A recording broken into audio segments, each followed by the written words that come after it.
Today I'm going to show you how to conduct a pull, stretch and fold method.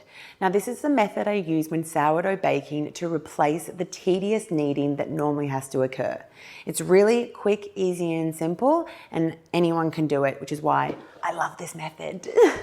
So here is a dough that I put on half an hour ago, my classic white loaf, covering it with an Elise Alexandra baking mat to make sure it doesn't dry out. Now, when you do 3 stretch, full, pull and folds for most recipes, and it's leaving 30 minutes in between each. So this has been left for 30 minutes. Each time we do it, it's gonna look very different. So always use wet hands. That is, I cannot emphasize that enough. That's the real trick. You do that and then you've got this sorted. So I'm gonna wet my hands and we're going to start. I like to start furthest away from me, but basically the idea is that we're going to grab a bit of dough, pull it up and stretch it, and then fold it inwards into the center of your dough. We're going to rotate your bowl because we're going to do that with each piece of dough. So again, keep your hands wet. We're going to pull an edge, pull it up, stretch it, and then fold. Now, as you can see, there's some dry bits. It hasn't fully started fermenting and emitting all those beautiful gases as your starter starts to eat the food we fed it. But each time you do this, your dough will become wetter, smoother, just easier to work with. So the first one's the hardest as your dough's still a bit dry, but it's the same technique and method each time.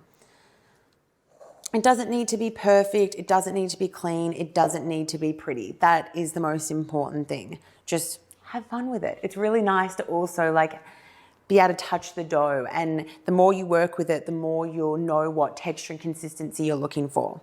So I do this to make sure we've gotten around every edge. It's usually 6 to 8 times. Then once we've done our pull, stretch and fold, we recover, set aside for 30 minutes, and then we're going to do it again. We've now let it sit, our dough, for another 30 minutes, so it's time to do a second pull, stretch and fold. Again, we're going to uncover it, wet our hands, very important, and as you can see now, the dough's become a bit more elastic. It's really like settling into the bowl. So we wet our hands. We're going to do the exact same method of picking up the edge of the dough, pulling and stretching and folding it inwards on top of itself. Now this has become so much easier, and even with the third one, it'll be even easier as the dough just becomes more wet naturally. Pulling it in.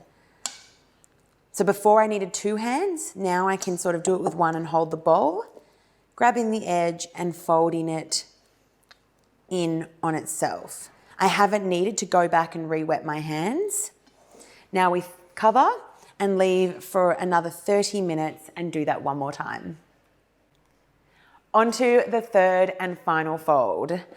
So the dough is going to be more hydrated now, more silky and more smooth and much easier to work with. See, it looks quite different and we can really stretch it up now.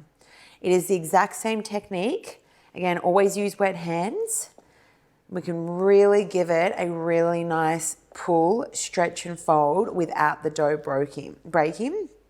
Super hydrated and really smooth. So we're going around the edges, doing the last fold. Folds in, just like that. We're going to cover again and then leave this to prove before baking.